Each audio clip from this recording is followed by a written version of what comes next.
Shalom. Wah, Tanjung Redep luar biasa pujiannya. Bersyukur. Latihannya bagus juga itu. Oke, selamat pagi semua. Saudara-saudara dimanapun saudara berada. Oke, Lubuk Pakam. Luar biasa. Berapa orang itu Lubuk Pakam? Terima kasih untuk ibu bapak petugas yang memberi kesempatan untuk saudara kita warga binaan dimanapun berada boleh bergabung hari ini. Tuhan memberkati tugas ibu bapak semuanya yang menjaga, mengembalakan, membimbing, mengajar, menuntun kami semua warga binaan. Puji Tuhan. Ayo kita belajar. Tema kita, sebentar.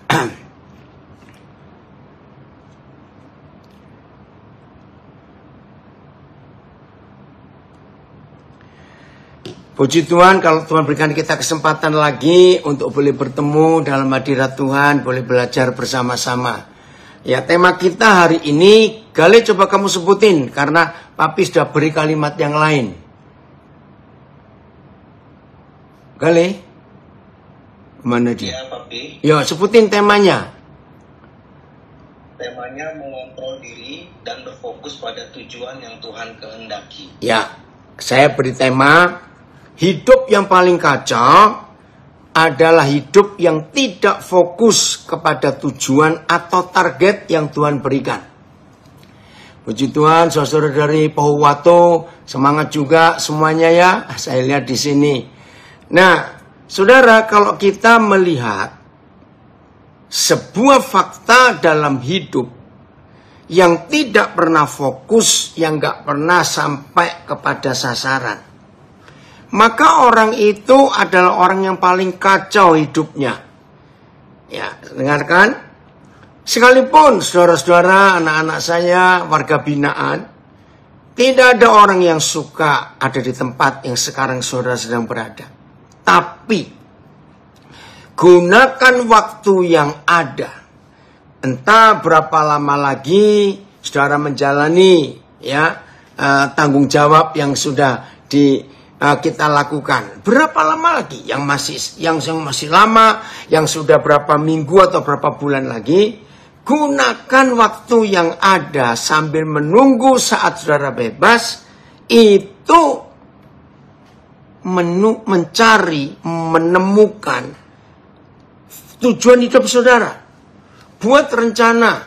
Ya, rencana itu nggak ada yang bayar. Ya, buat rencana ya. Sebaik-baiknya buat rencana ya, karena rencana itu gratis ya, tidak perlu bayar apa-apa. Rencana, impikan nanti kalau saudara keluar, saudara bebas, kira-kira apa yang akan saudara lakukan dalam hidup ini. Harus, bahkan sesusah-susahnya orang hidup, seberat-beratnya sebuah kehidupan, sehebat apapun tantangan kesulitan yang kita sedang hadapi, perhatikan baik-baik ya, maka kita tetap harus punya target dalam hidup dan harus punya tujuan.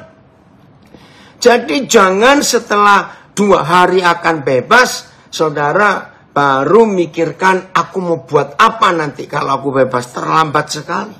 Sekarang ini kerjakan itu.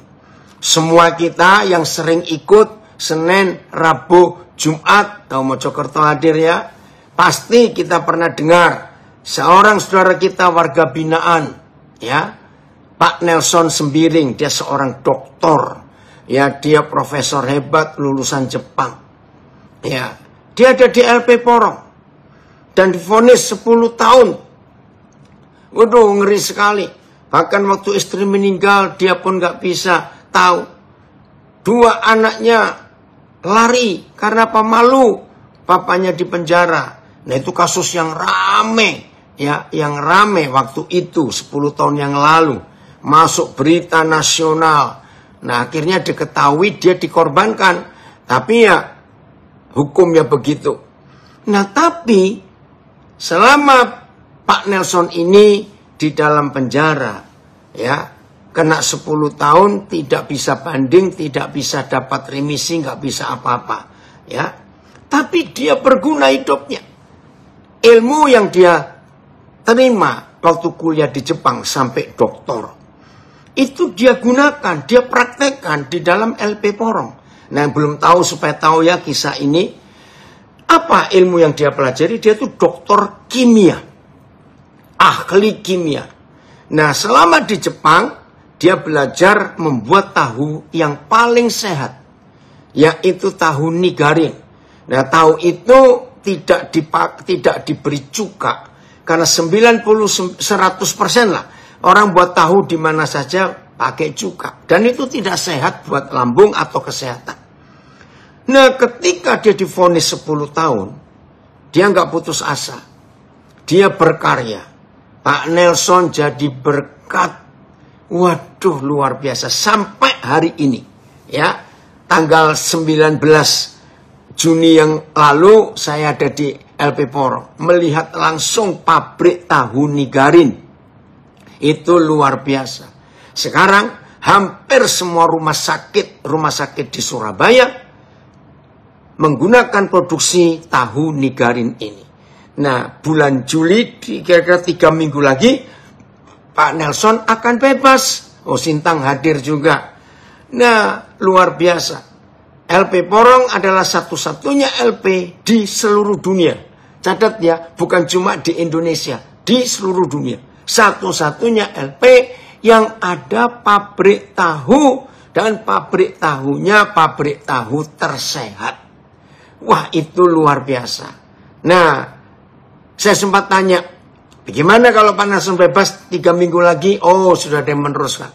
Jadi semua warga binaan di dalam LP Porong itu makan tahu yang sehat. Bahkan pemerintah menyediakan alat-alat produksi ya untuk pabrik tahu itu. Jadi kalau Pak Nelson bebas pun, pabrik tahu tetap berjalan di situ, dan itu jadi berkat. Oh, TV dari semua channel TV Indonesia dari luar negeri pernah meliput.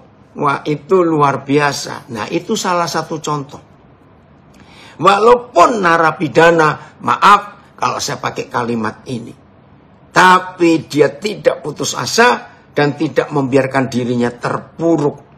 Bahkan yang lebih hebat lagi, ternyata berapa tahun terakhir Pak Nelson sudah menyiapkan pabrik tahu itu di luar LP. Jadi nanti kalau Pak Nelson bebas, maka dia pun bisa memproduksi tahu itu dan pelanggannya sudah banyak. Nah, itu kan luar biasa. Itu salah satu contoh. Maka itu sambil anak-anak saya, saudara saya, warga binaan menunggu waktu untuk bebas, temukan fokus, temukan tujuan, temukan target, lalu fokus ke situ. Jangan putus asa, jangan menyalahkan siapa-siapa, maaf, jangan malas-malas, tapi temukan apa yang Tuhan tunjukkan kepada saudara. Mari kita baca ayat yang pertama ini. Ibrani 12 ayat yang kedua. Ibrani 12 ayat yang kedua. Woi, Puput, kamu ada juga. Nah, ini luar biasa, Puput. Ya, nanti saya cerita tentang Puput ini. Dia doktor, lulusan Jepang juga, Kansai University. Ya, anak yang hebat. Nanti bulan September dia diundang ke Perancis untuk mengembangkan penelitiannya yang dia buat karena Tuhan menunjukkan harus buat itu ya, alat namanya telemedis ya. Oh, oke, Rondi, kakek senang sekali ini cucu saya ikut belajar, ajak yang lain ya. Oke, marilah kita melakukannya dengan mata yang tertuju kepada Yesus. Fokus. Yang memimpin kita dalam iman. Dan yang membawa iman kita itu kepada kesempurnaan. Yang dengan mengabaikan kehinaan, tekun memikul salib, ganti sukacita yang disediakan bagi dia yang sekarang duduk di sebelah kanan takhta Tuhan. Haleluya. TSI-nya langsung. Ya, TSI-nya langsung. Oh ya, Assalamualaikum, bagus. Papa senang sekali kamu belajar. Ini anak saya dari Lubuk Linggau. Walaupun dia bukan Kristen tapi sering ikut belajar. Puji Tuhan. Nah ini, dalam terjemahan sederhana Indonesia ada tulisan bagus. Wih, Pak Bambang, ya, ex Astra Surabaya. Sudah lama kita nggak ketemu, ya. Ibrani 12 ayat 2 terjemahan sederhana Indonesia. Dalam pertandingan ini, nah kata ini bagus sekali. Ya, dalam pertandingan ini, saudara, siapapun kita, ya, orang yang paling sederhana, kalau saya nggak berkata orang yang miskin, nggak punya apa-apa, orang yang paling sederhana, sampai yang paling kaya, yang punya posisi tinggi, ternyata bentuk hidup kita adalah pertandingan. Ingat itu baik-baik, kita ini sedang di arena pertandingan, ya. Jangan lupa, dalam pertandingan ini, berapa hari yang lalu saya melihat video, ya, saya nggak tahu siapa yang buat, kirim. Seorang ibu wanita dengan 2 anak, dia pemulung, cadat, bawa gerobak. Nah, di gerobak itu didesain begitu rupa, bagian depan tempat dia pas narik gerobaknya itu ada tempat sederhana untuk 2 anaknya diletakkan di situ. Aduh, waktu saya dapat video itu, sayang, saya nggak bisa kontak yang kirim video itu ada di kota mana. Nah, yang mengagumkan dalam video itu, wajah ibu ini cerah, senyum.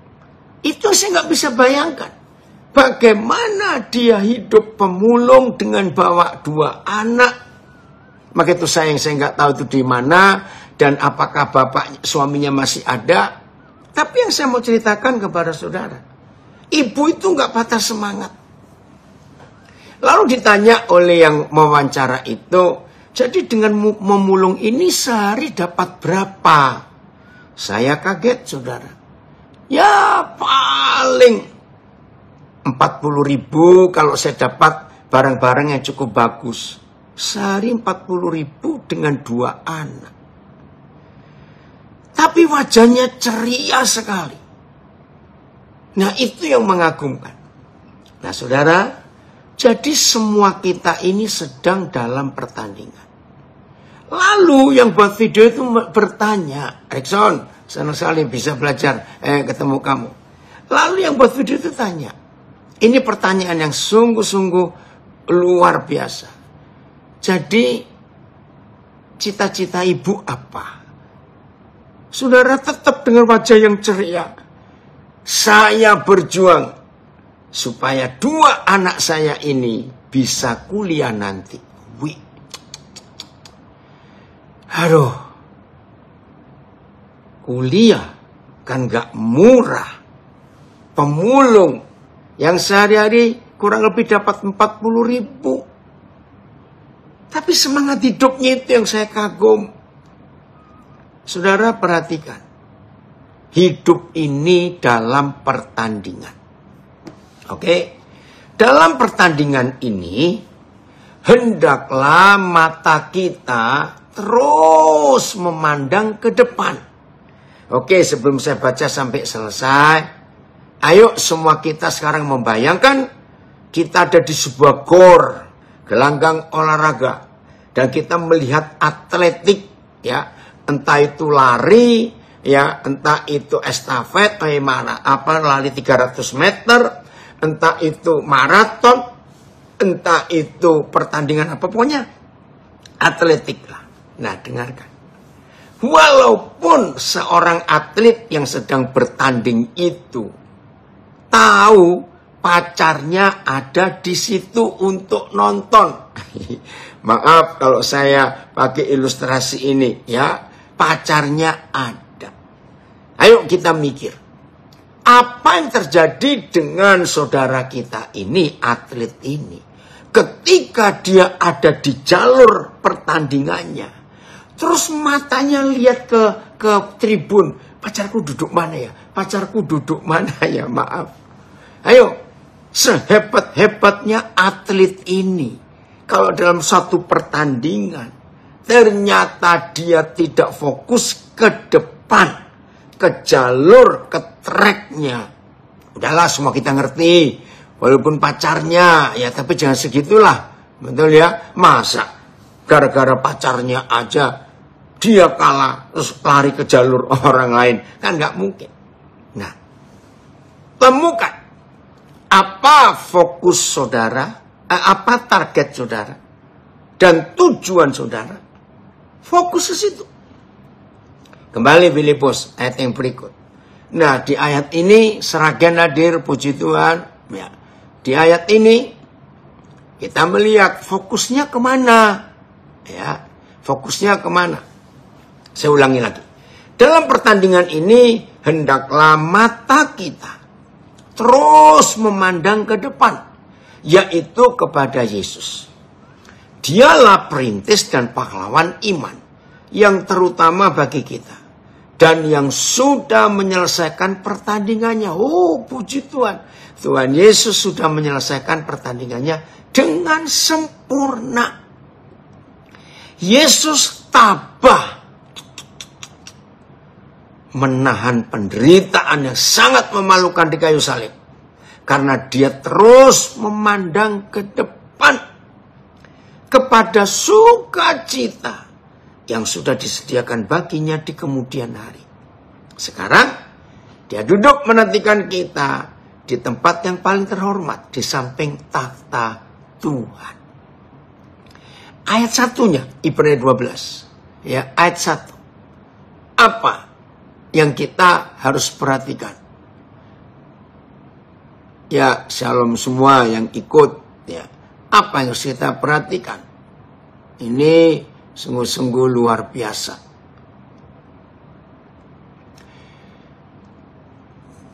Karena kita mempunyai banyak saksi. Nah, kalau saya pakai istilah pertandingan, karena kita mempunyai banyak supporter. Weh, NTT hadir, puji Tuhan. Ya, bagaikan awan yang mengelilingi kita. Marilah kita menanggalkan semua beban dan dosa yang begitu merintangi kita, dan berlomba dengan tekun dalam perlombaan yang diwajibkan bagi kita. TSI-nya. Woi, orang hebat. Agam Riyadi, senang sekali bisa gabung. Agam, kapan ini kita bisa ketemu ya, Kak? Mau belajar banyak. Papi mau belajar banyak dari kamu. Jadi, saudara-saudari, mengingat betapa banyaknya pahlawan iman yang sudah mendahului kita, dan sekarang sedang menantikan kita. Isman, puji Tuhan kamu gabung. Marilah kita mengikuti teladan mereka. Buanglah semua beban dan dosa yang menghalangi kita dalam pertandingan yang sudah ditetapkan Tuhan untuk kita jalani. Marilah kita terus berjuang sampai akhir. Luar biasa, saudara. Jadi ada saudara kita.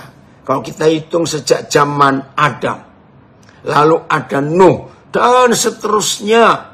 Ya, sampai yang terakhir, saudara kita di Indonesia, yang karena nama Tuhan, dia harus jadi martir. Nah, ikuti teladan mereka. Nah, kembali soal pertandingan. Ya, ini contoh. Ayat 1 ini bagus sekali. Kalau ada orang bertanding, atletik misalnya ya, bertanding ya, atletik misalnya begitu. Nggak mungkin dia pakai aksesoris. Waduh, kalung yang gede, jam tangan, ya, sepatu yang wah keren. Nggak mungkin. Terus pakai aksesoris yang lain-lain. Nggak mungkin. Mereka kalau begitu ada, ada peralatan yang lain yang merintangi. Ya, mau jadi apa istilah saya. Orang Jakarta yang tahu ini. Tahu ondel-ondel? Ondel-ondel itu tradisi Betawi. Nah, bayangkan kalau ada orang ikut pertandingan, tapi kayak ondel-ondel begitu, maaf. Ya, wah, dicentelin macam-macam begitu. Ya, nggak akan menang. Nah, semua kita, khususnya warga binaan, dan kita yang ada di luar, temukan penghalang apa, beban apa yang ada di hidup kita, sehingga kita itu nggak bisa bebas waktu berjalan mengiring di jalan Tuhan. Nggak bisa bebas, terlalu banyak hambatan, terlalu banyak rintangan. Maka itu saudara, hari ini temukan apa yang menghalangi kita. Maaf, jangan tersinggung saya bicara ini. Siapa masih terikat pornografi, terikat alkohol, terikat judi, rokok, narkoba, dan jenis-jenis dosa yang lain. Maaf ya, kalau itu masih ada di hidup kita, ayo kita tanggalkan. Ada ikatan-ikatan yang lain yang bukan berbentuk dosa-dosa seperti itu. Khawatir. Anak-anak warga binaan yang khawatir. Aduh, nanti aku kalau bebas kemana ya? Aduh, keluargaku nggak mau terima aku. Nanti aku kerja apa ya? Nanti bagaimana? Saudara, khawatir itu juga beban yang membuat kita tidak bisa lari cepat, nggak bisa berjalan dengan baik. Itu dia. Betul ya, dari NTT. Betul, kita harus menemukan apa yang membebani, mengikat hidup kita. Lepaskan itu. Bebaskan. Belajar untuk bisa berkata tidak kepada dosa. Belajar begitu. Waduh, kalau hidup kita sudah bebas itu enak sekali. Lari itu nggak akan terhalang oleh apapun juga. Jelas ya? Nah, temukan itu, beban berat apa, khawatir apa. Saudara, hari-hari ini di Indonesia sedang gencar-gencarnya pemerintah memberantas judi online.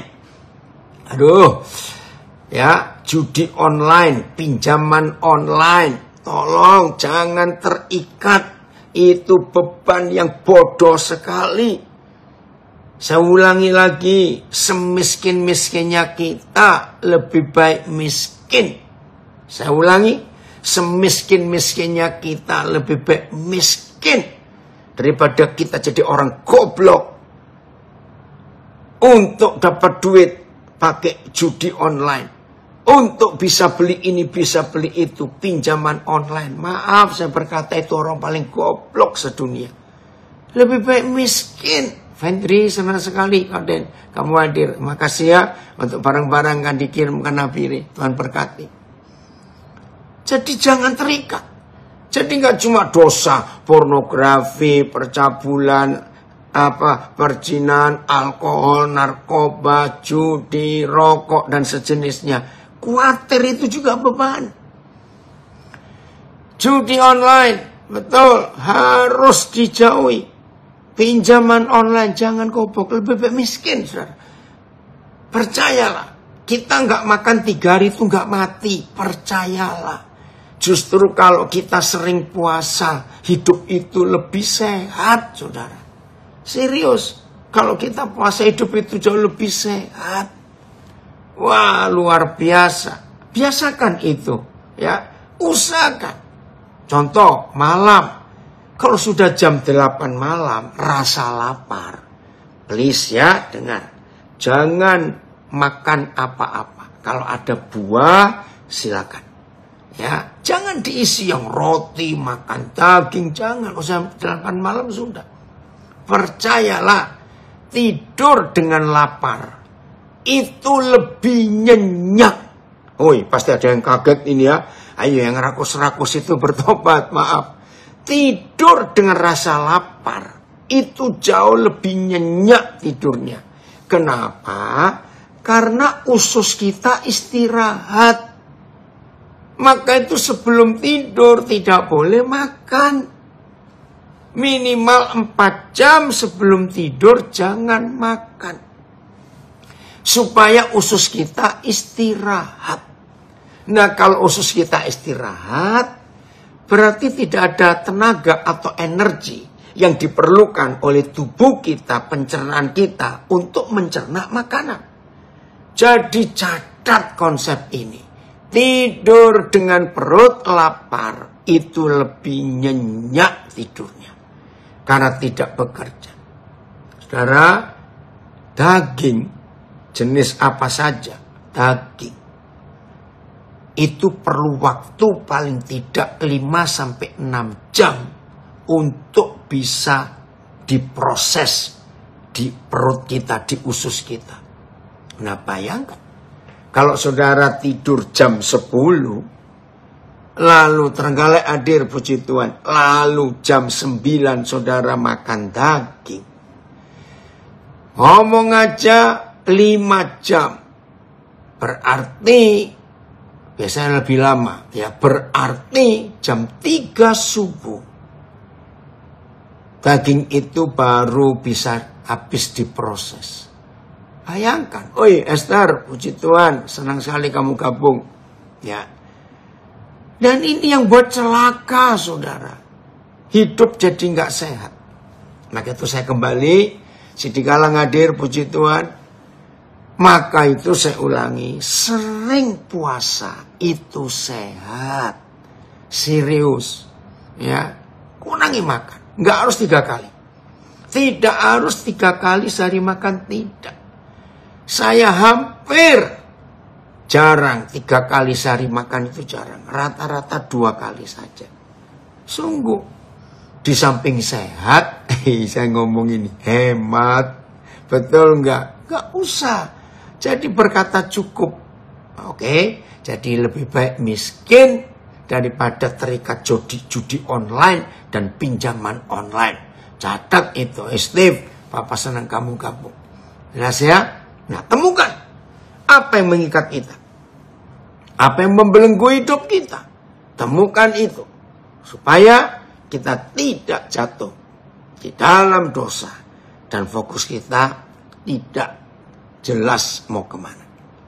Oke. Dalam fisika ya. Saudara, kita tahu matahari toh? Ya, tahu semuanya. Saudara bisa bayangkan. Baja tahu ya, bukan besi ya. Lebih keras daripada besi. Itu bisa dipotong. Bukan dengan gergaji. Bukan dengan alat apa saja. Cukup. Ya, ada yang komen. Ya, sebab firman, makan firman lebih kenyang. Puji Tuhan untuk roh kita sehat ya. Matahari yang kita lihat tiap hari ini, ternyata itu bisa dibuat potong baja. Luar biasa. Ini bagaimana caranya? Yuli, apa kabar? Selamat malam di Philadelphia. Oke. Gimana caranya? Nah, kalau sinar matahari itu dikumpulkan, ya, jangan bingung dulu. Bagaimana cara mengumpulkan sinar matahari? Ya, kalau sinar matahari itu dikumpulkan, dipersempit, hanya ada 1 titik, ya, istilah lubang, di mana seluruh sinar matahari itu dipersempit, dipres, tinggal 1 titik saja lubang. Jambi hadir, David, Papa senang sekali nak. Hendy, sudah lama nggak ketemu ya. Oke, salam ya buat keluargamu. Nah, ada alat. Ya, saya nggak tahu lah. Masing-masing pakai kalimat apa yang paling sederhana ya. Untuk memfokuskan sinar matahari itu. Ya. Apa saja bisa terbakar. Kalau sinar matahari itu dipersempit, difokuskan. Apa sih istilahnya? Ayo, tolong tuliskan saya, pakai istilah apa itu, alat apa itu, untuk menyatukan sinar matahari itu jadi 1 titik. Ternyata saudara, itu bisa untuk motong baja. Wih, luar biasa itu. Keren sekali ya. Nah, itulah kalau fokus itu hidup kaca pembesar. Ya, ada istilah lain gak ya? Ada yang kaca pembesar. Oke. Dari Dili juga bilang kaca pembesar. Kaca cembung. Jantung redap. Pokoknya begitu tahu ya. Kaca Surya Kanta. Itu ya. Itu bahasa Jawanya. Ya. Kaca pembesar. Terima kasih. Bayangkan. Kalau kita ada di udara ruang terbuka sekarang seperti sekarang ini, matahari. Ya. Oke. Apa itu Lapas Tamako? Nulis apa itu? Ya. Nah, saudara sekarang bisa bayangkan betapa hebatnya kalau kita itu fokus kepada tujuan dan target. Betul, kaca pembesar, ada yang komen, saya pernah praktek kertas terbakar dengan cepat. Betul sekali. Ya, puji Tuhan. Saya nggak tahu siapa ini. Ya, Mojokerto, ada yang kirim salam itu. Baik. Nah, sekarang kita menemukan ya, sebuah kekuatan kalau kita ini fokus. Nggak kemana-mana. Terima kasih Papa. Ayo kita fokus. Maaf kalau saya memberi kesaksian, ya. Hari Kamis kemarin, kok Kamis? Rabu. Ya, Rabu. Ya. Saya ketemuhon karena ulang tahun lensa loop. Oke, makasih ya Pak Andreas. Ya, loop. Ya, Shirley betul lensa loop. Terima kasih. Nah, ulang tahun pelayanan desa terpadu di Tomohon yang ke-30. Nah, saya hadir. Ternyata ada cucu saya yang sudah sejak 3 tahun yang lalu itu minta dibaptis. Tapi saya belum ada waktu. Nah, akhirnya Rabu kemarin, ya, Selasa saya berangkat dari Jakarta, itu take off-nya jam 2.30 subuh. Nah, Selasa saya tiba dari Singapura, maksudnya mau istirahat, ya karena subuh nanti berangkat. Ya, ternyata saya kedatangan tamu satu keluarga dari Amerika. Ya sudah nggak bisa istirahat. Apalagi senengnya mereka ngajak makan saya. Ya udahlah. Ya, kebablas saudara. Dari jam 5 sore ngomong cerita. Lupa sampai setengah 11 malam. Aduh, saya harus siap-siap ini. Oh Pak, pendeta besar, Eliezer Edo Odo, puji Tuhan kamu. Ya udah. Jadi, seharian saya nggak istirahat. Habis mereka pulang jam 11 saya beres-beres. Terus jam 12 saya ke bandara. Ya, nggak tidur di pesawat. Begitu turun di Manado, dijemput anak saya, diajak sarapan. Nah, langsung baptisan. Ternyata cucu saya ini ngajak 3 temannya. 3 temannya. Jadi 4 orang. Nah, Bengkalis hadir ya. Nah, terus cucu saya yang nomor 2 dari adiknya yang pertama itu, saya tiba-tiba tergerak. Namanya Mikael. Mikael, kenapa kamu gak ikut dibaptis sekali? Kan kamu pernah tanya Opa. Iya. Loh, kok boleh? Loh boleh, kenapa tidak? Jadi 5 orang saudara baptis. Nah, ya saya mau cerita begini.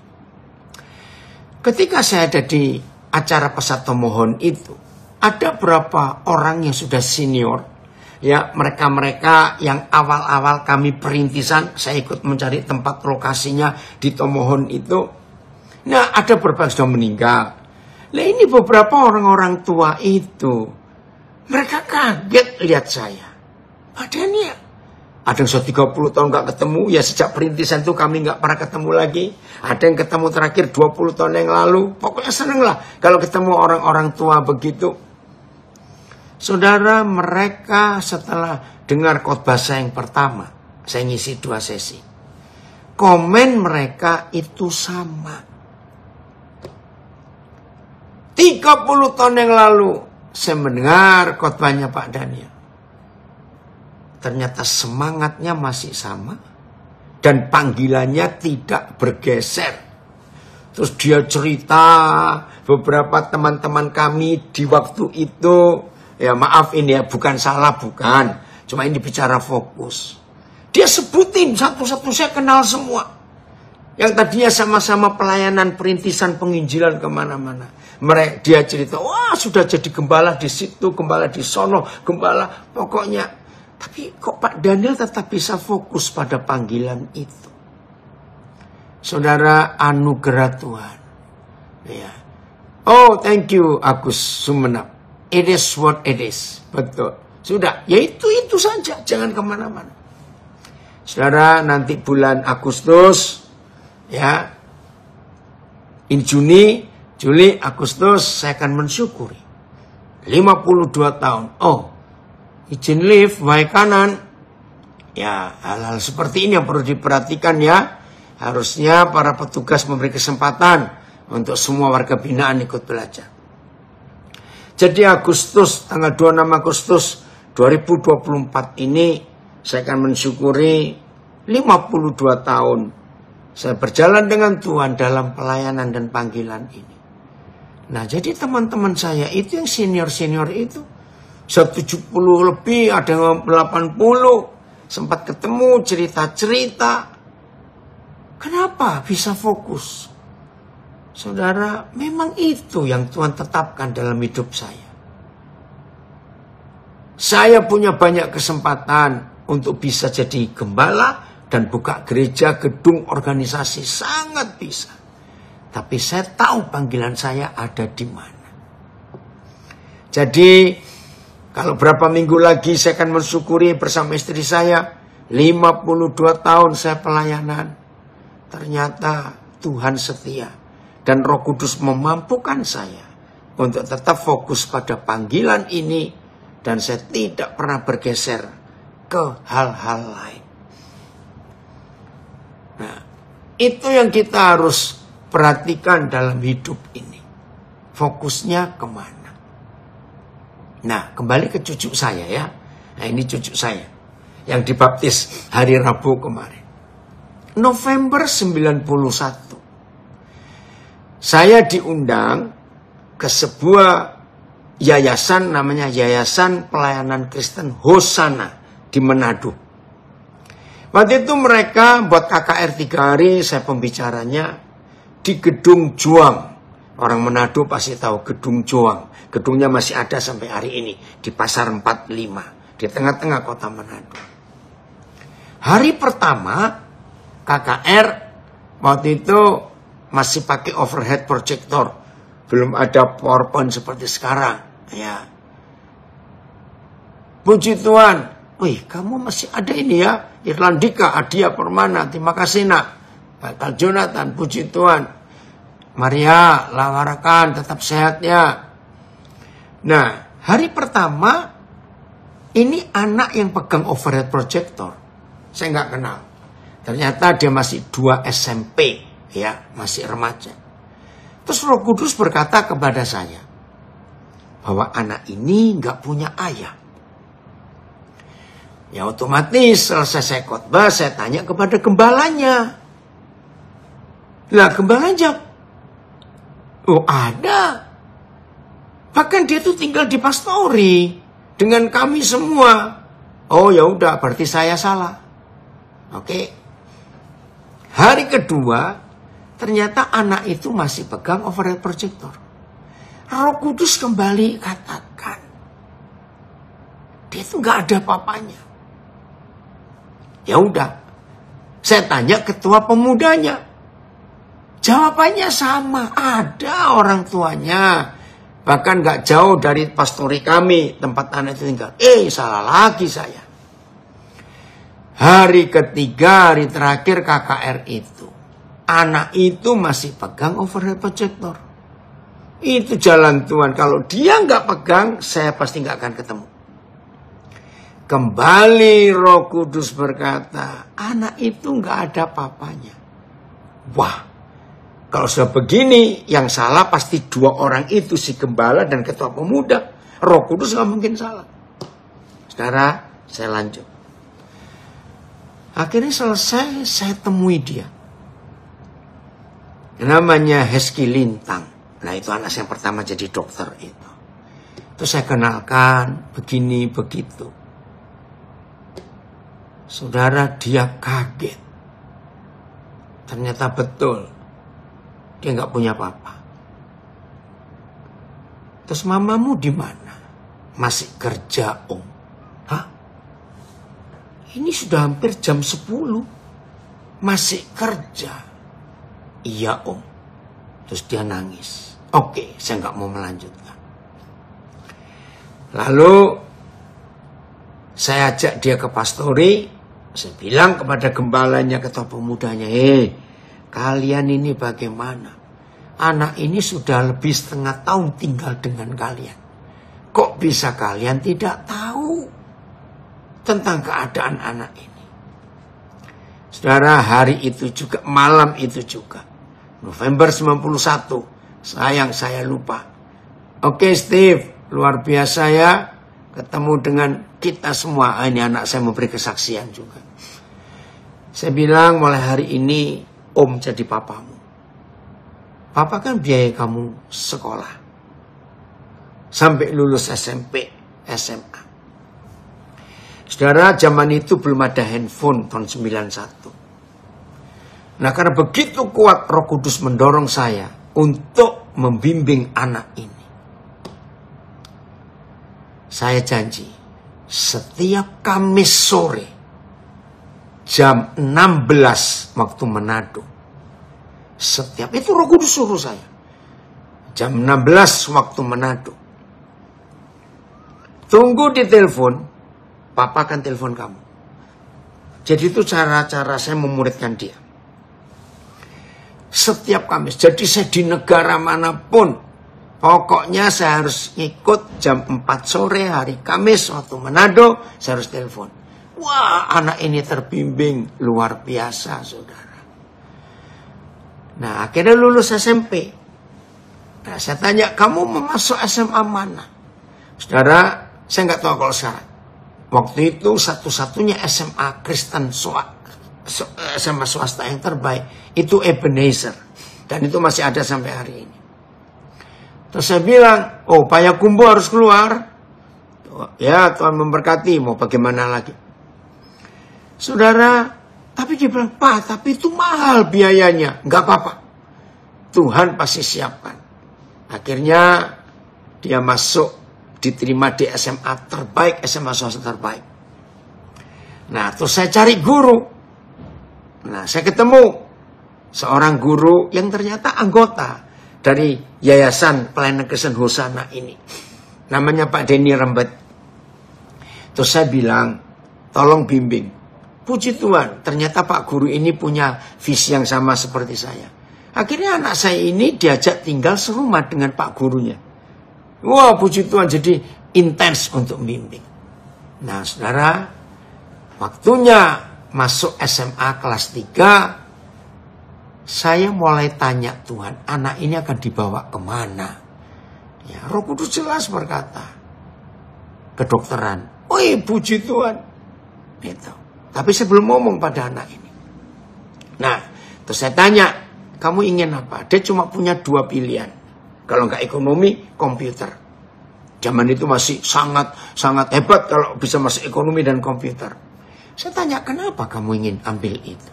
Jawabannya polos. Supaya cepat bisa kerja, Pak. Dan dapat duit untuk dia bisa bantu biayai mamanya. Oke. Tapi saya bilang kepada Pak Denny Rembet ini, tolong bimbing ya, arahkan anak ini. Koden akan masukkan dia ke kedokteran. Luar biasa. Dia nggak mau, saudara. Pak gurunya nyampaikan, enggak, terlalu berat ya. Oke ya, Rondi, puji Tuhan ya. Ini cucu saya ini, bapaknya itu bukan Kristen tadinya. Salah satu security di Mall Central Park. Oh, saya ketemu dia berapa belas tahun yang lalu. Rondi, salam buat bapak ya. Kakek senang sekali kamu ada ikut belajar. Saudara, anak ini nggak mau. Ya udah. Tapi saya suruh tes. Nah, sampai hari ini kalau nggak salah, Universitas Negeri Samuel Ratulangi Manado, Unsrat, itu ada program T3. Nah, T3 ini semboyannya Dr. Samuel Gerungan Saul Ratulangi. Ya, namanya panjang. Si Timoto, saya nggak tahu istilah. Itu dalam bahasa Minahasa kuno. Manusia itu harus memanusiakan manusia yang lain. Nah, almarhum pahlawan nasional ini, Dr. Gerungan, ya, Samuel Ratulangi ini mempunyai program itu. Ya, Oh, ayah sudah berangkat ya, jalan jam 4, pulang malam. Oke. Saudara, luar biasa. Terus saya suruh daftar dia di program T3 Unsrat ini. Tapi tetap, hey Roy, baru muncul ini, Papa baru cerita soal Jones. Ini yang kemarin dulu kita ketemu. Ya. Nah, tapi anak ini tetap gak mau, dia maunya ekonomi atau komputer. Sudahlah, kamu daftar saja. Saya bilang gak diterima pun gak apa-apa. Gitu. Udah. Menjelang pengumuman, ya program T3 ini diterima atau tidak kedokteran. Saya lagi khotbah di sebuah gereja di Surabaya. Seminggu sebelum pengumuman. Di dalam khotbah itu, tiba-tiba Roh Kudus berkata, saksikan anak ini dan dia akan diterima di fakultas kedokteran. Saudara, di tengah khotbah itu saya bilang kepada pihak gereja, tolong rekam khotbah ini ya, rekam. Waktu itu masih pakai kaset, saudara. Saya khotbah, saya cerita tentang anak ini. Dia akan diterima kedokteran karena saya punya visi, anak ini begini, anak itu begitu. Ya udah, rekamannya saya bawa. Ya, saya minta, oke. Oh, suka juga ya, Rondi, matematika, kimia, bagus. Nanti kalau kamu bisa diterima kedokteran, nanti kakek juga akan berjuang untuk kamu, Rondi. Ini cucu saya yang mau. Ya, saudara, kasetnya saya minta, saya cepat kirim paket kilat ke Manado. Nah, saya bilang kepada gurunya, Pak Denny Rembet ini, tolong Den, kamu dengerin khotbah ini. Serius loh. Di selesai khotbah, kamu dengerin, Koden akan telepon kamu. Lagi saya belum ada handphone zaman itu. Saya telepon, dia kaget. Koden, bahaya ini. Koden khotbah di depan sekian banyak orang. Gimana kalau dia nggak diterima kedokteran? Nah, saya bilang, ya Koden juga nggak rugi kok kalau dia nggak diterima. Tapi janji ya, jangan dengarkan dia kaset ini, khotbah ini. Tunggu. Saudara, mari ditentukan pengumumannya. Sore saya telepon Denny Rembet. Dia nggak bisa bicara. Anak ini diterima di Fakultas Kedokteran Unsrat dengan beasiswa full. Wih, oh ya, ini anak saya Senta dari Manado, dokter yang hebat, sangat humble. Banyak orang dibantu. Makasih Senta, itu anak saya. Karena visi itu. Saudara, setelah itu saya bilang, sekarang ajak Jones dengar khotbah itu. Ini seminggu sebelum pengumuman. Nangis anak ini, saudara. Sampai sekarang jadi dokter. Dan jadi berkat. Dia sudah jadi kepala puskesmas. Saya nggak tahu di kecamatan mana. Iya ya nak. Luar biasa. Nah, itu cucunya, anaknya yang pertama yang minta saya baptis itu. Saudara, ayo hari ini kita sungguh-sungguh mau fokus. Wah, ini cucu saya lagi. Oh, Rondi, nilaimu bagus sekali. Ya, matematika 9,4, kimia 9,2. Wah, kakek senang sekali. Kamu pintar. Maju terus ya, Rondi. Nah, itulah fokus hidup, saudara. Jangan bergeser kemana-mana. Tahu tujuan hidup itu apa. Nah, biarlah firman hari ini membuat setiap saudara itu menyadari betapa hebatnya Tuhan. Kalau kita mau fokus kepada panggilan itu, mata tetap tertuju kepada Yesus. Tidak boleh kemana-mana. Tetap pada panggilan itu. Hakim-Hakim 5 ayat 20. Hakim-Hakim 5 ayat 20. Ya, kabar Papa baik nak. Ya, Hakim-Hakim 5 ayat 20. Ayo kita belajar ini. Hakim-Hakim 5 ayat 20. Ada masalah kali? Hakim-Hakim 5 ayat 20.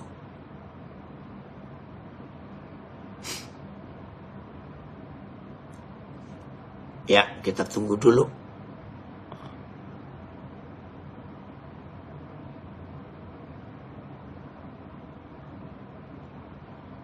Nggak apa-apa Sarbin. Ya. Itu dia Hakim-Hakim 5 ayat 20. Oke, ada komen. Belajarlah membesar-besarkan Yesus Kristus daripada membesar-besarkan masalah Anda. Setuju? Ya, gitu ya. Ayo kita lihat. Dari langit berperang bintang-bintang. Dari peredarannya mereka memerangi Sisera. Wih, luar biasa. TSI-nya langsung. Ya, dari langit bintang-bintang.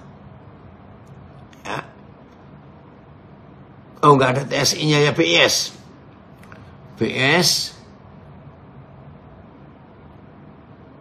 BIS-nya mana? Bintang-bintang juga turut berjuang melawan Sisera dari tempat peredaran mereka di angkasa. Kalau bahasa ilmu pengetahuannya orbit, ya, di orbitnya. Nah, saudara, bintang-bintang itu punya orbit. Ya, Hakim-Hakim 5 20, Rondi. Mereka itu punya orbit. Nah, sekarang kita pakai apa itu pemikiran sederhana. Saudara bisa bayangkan, kalau ada satu bintang saja, jangan bilang 10, waduh, kalau ada 10 kacau ini alam semesta. Ya, dengar ya. Kalau ada satu bintang saja, saudara, di angkasa, ya luar angkasa itu ada triliunan bintang, bukan miliar, triliun. Oke, gimana Olvi pertama kali ketemu? Ini ada yang cerita, ya, di Gedung Juang. Oh, itu di Gedung Juang ya. Saya minta ya Pak Dirk Mangendaan untuk ketemu Papa September 2004. Wih, sudah lama Olvi. Terima kasih. Ya. Nah, kalau ada satu bintang saja, tolong perhatikan, satu bintang saja. Aduh. Melenceng dari orbitnya, keluar dari peredarannya. Sebab bintang ini tola-tole kiri kanan melihat orbitnya teman yang lain. Coba bayangkan sebentar aja, sebentar. Apa yang terjadi dengan sebuah bintang yang tidak fokus pada orbitnya? Kacau alam semesta ini. Oh, iya ya, Ibu Sinca juga dokter keluarga. Oh, puji Tuhan. Ya. Saudara perhatikan. Satu bintang saja tidak fokus mengitari garis edarnya, orbitnya. Dia akan keluar dari orbit dan akan merusak bintang-bintang yang lain. Tabrakan. Bayangkan, alam semesta kacau. Hanya karena ada satu bintang yang tidak fokus. Woi, ayo hari ini saudara kita melihat bahwa hidup yang tidak fokus itu pasti kacau. Dan yang kacau bukan dirinya sendiri. Dia akan membuat kacau orang-orang di sekitarnya. Karena nggak fokus. Tolong ya terjemahkan sendiri lebih kuat. Mengerikan. Kalau tidak fokus itu. Oh Tuhan tolong kami. Ampuni kami. Oke. Apa penyebab kita tidak fokus? Bagian terakhir. Ternyata penyebab kita tidak fokus itu sangat sederhana. Bukan perkara besar. Bukan perkara berat. Saya ulangi. Penyebab kita tidak fokus itu ternyata bukan perkara besar. Tapi perkara kecil, sederhana. Catat ini. Yang pertama penyebab tidak fokus. karena dengar kata orang. Ada pengaruh dari luar. Oh ya Rondi, kamu keluar dulu ya.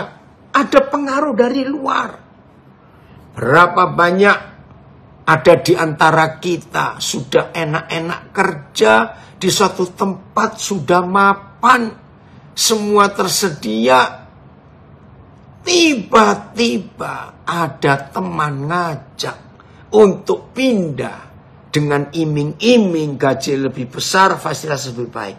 Ternyata dia ketipu. Nah, nggak fokus. Jadi penyebab tidak fokus yang pertama karena pengaruh dari luar. Nomor 2, penyebab tidak fokus karena iri hati. Wah, nggak bisa. Saya dengan dia masuk kerjaan ini sama. Daftarnya sama-sama. Wah, kok sekarang dia lebih cepat naiknya. Dia posisinya lebih tinggi. Wah, dia dapat fasilitas lebih banyak dari saya. Woi Sam, Papa senang kamu gabung. Ya, Papa mau minta Samuel buatkan lukisan ya untuk Papa ya. Nanti kita kontak. Iri hati itu menyebabkan tidak fokus. Lalu kita keluar dari orbit kita. Ayo mulai hari ini saudara kita bertobat. Ya, jadi cuma 2 itu penyebab kita nggak bisa fokus. Sederhana toh, bukan perkara besar. Saya ulangi lagi, penyebab tidak fokus. Makasih Sam, Papa senang sekali kalau kamu. Siapa ini ya? Fosasutanto. Oke, salam juga. Dipengaruhi oleh orang ngomong. 2, iri hati, hancur.